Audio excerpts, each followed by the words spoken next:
Good morning, everyone. As Cameron said, I come from the state of Ohio in the USA.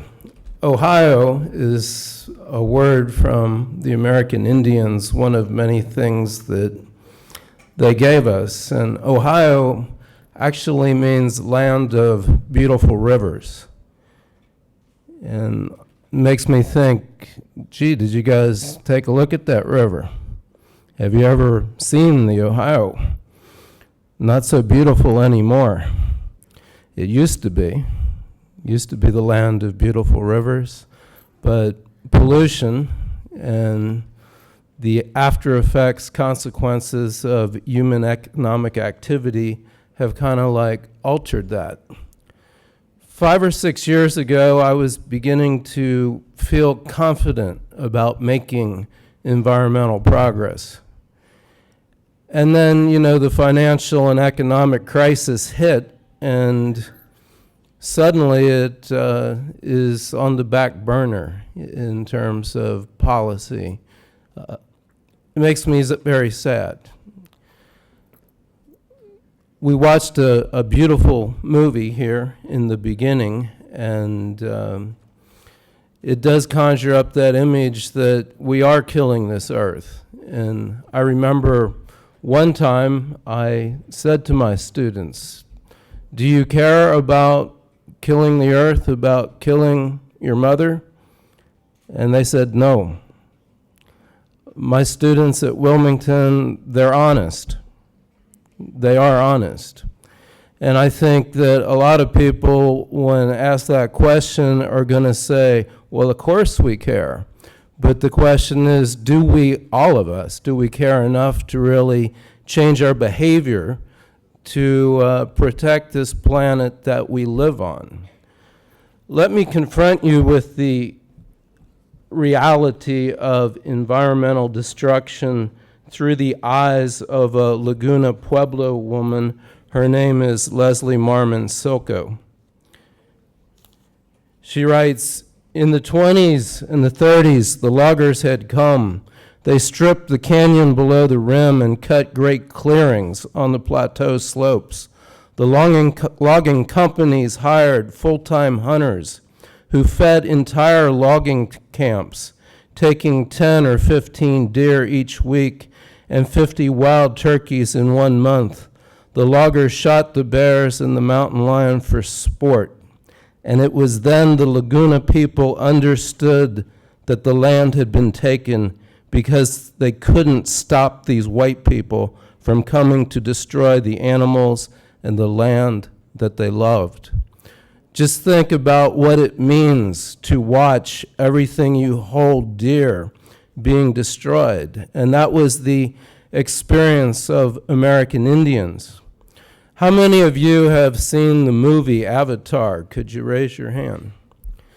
Avatar is not well liked among most American Indian tribes that I've been in contact with. It's a very painful movie for them to watch because it's all too real. On the way in here to this conference, coming from the airport to the hotel, suddenly I got a poem in my head. I had some thoughts in my head. As soon as I got to my room, I had to write down that poem. And I think it was inspired by the many cedar trees that you see outside in the countryside around here. They seem very old and gnarly. They seem like they are cousins of what in the American Southwest is known as the juniper tree. But here's the poem that I wrote. I am rooted in rock and sand. I cling to life, for I cling to hope. Not because I feel it, I do not. All I feel is sadness. As governments across the globe tear at the fabric of the social contract in the name of austerity. As the global economic system ravages the environment, all I feel is sadness, and I am parched as I see no refreshment in the wind. I cling to hope because I fight for hope. I fight for hope because I must, and I must if I love the earth, if I care for future generations, if I respect and revere the multitude and abundance of other species, if I love all the peoples of the earth, especially indigenous and aboriginal peoples, I am rooted in rock and sand. I fight for hope. I cling to hope. Let us fight for hope together. And let me tell you why. I feel very sad today about the increasing inequality, increasing marginalization of whole peoples and cultures. And I feel very sad about the tremendous toll taken on the environment, where a multitude of species are struggling for survival, and many are losing that struggle. And I feel sad that the marginalization brought about by inequality of wealth, power, and income, and its attendant social stratification in the human family is related to those ecological strains, separation between humans and the rest of the community of nature, and species loss. Great inequality adds to environmental problems, and it also creates a great obstacle to their solution. A tiny percentage of the global population is fantastically rich, and the gulf between they and the huddled masses yearning for survival and some measure of economic security does grow wider by the day. Yet that tiny percentage of the global population still adds up to millions and millions of people. Millions of people with lots and lots of money to spend, and quite frequently lots of time on their hands. The millions of people with their millions of dollars to spend extract an enormous drain on the common heritage of humankind, even when they are not going on safari, shooting an endangered species, whether legal or not, or harvesting or collecting trophies of exotic species. They still exact a huge toll on the environment with their multiple homes, cabins that look more like mansions, vacations, ATVs, pleasure craft of every sort, as well as with their everyday lifestyles. And then to service the needs of the very rich, people who are very poor have few options. The very poor work at exploiting environmentally sensitive areas, such as remote forests, arid regions, and imperil many species in the process. And if all of us are to be honest, we have to admit that we're in that tiny percentage of the world population, one way or the other, that have it pretty good and do take a toll on the earth.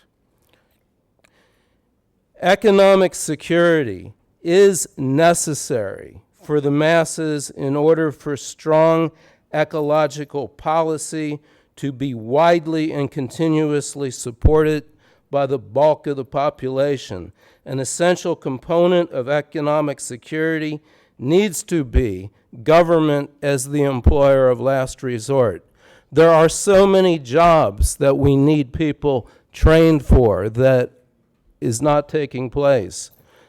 These jobs would include healthcare, as in more doctors, particularly primary care physicians, but also nurses and specialists, more daycare, so that every child, every minute of their has a responsible adult present.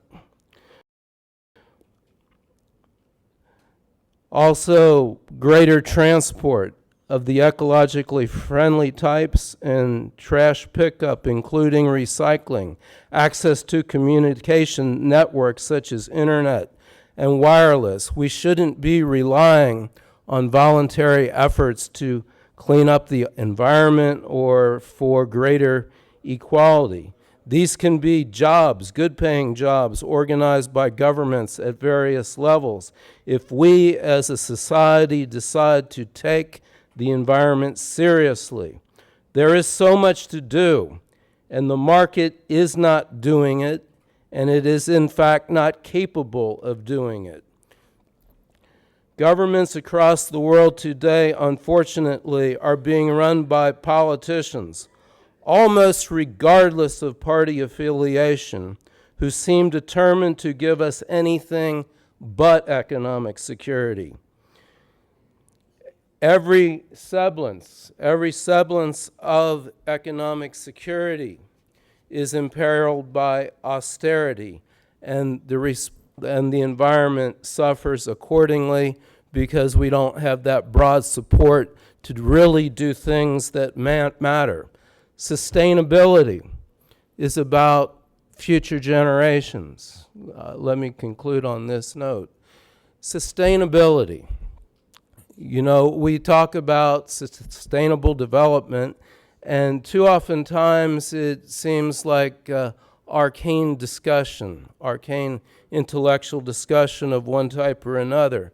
But what sustainability really is all about is caring for future generations. It's oh so easy for someone to say, oh, I don't care a lot about sustainability. Not so easy for them to say, I don't care about future generations. I think we need to develop a new language. We don't fully appreciate the rest of nature. And as the beautiful film showed us, there is so much from nature to be thankful for. The way the sun feels on our skins, hearing the birds sing in the morning. I mean, these are precious things that the earth gives us. And in my paper, I write about Rachel Carson's Silent Spring. She was an environmental crusader in the United States, and all the vested interest, all the corporate profit interest came down on her, and they savaged her personally, her reputation. And those same interests are still at work today, even savaging her now, because she beat them. Her book, Silent Spring, was a wake-up call that unless we did something about pesticides and herbicides, we were going to have a silent spring where we couldn't hear those birds sing anymore. And the other part of my paper that I wrote deals with Bjorn Lomborg. And he's a statistician who many people mistakenly think is an economist, but he makes the argument that all of this environmental devastation, including climate change, it's not worth it to do anything about it. He makes the argument that the cost of doing something about it would not be worth the benefit of trying to prevent it. And where does this type of opposition to environmental progress come from? It comes from these vested corporate interests, from all the people who make tremendous profits from ravaging the earth, and they want to keep it that way, and they're determined to stamp out opposition, okay? Ideas are not enough. Those of us who care about the earth, we have to organize. We have to take action, okay? In the words of the old American labor ballot, there is no force on earth weaker than the feeble strength of one. I feel sad about what's happening to the earth. We together have to do something about it. So in the words of Joe Hill, his real name was Joe Hillstrom, he said, don't mourn, organize. So let's not just be sad. Let's organize and take action. Thank you very much.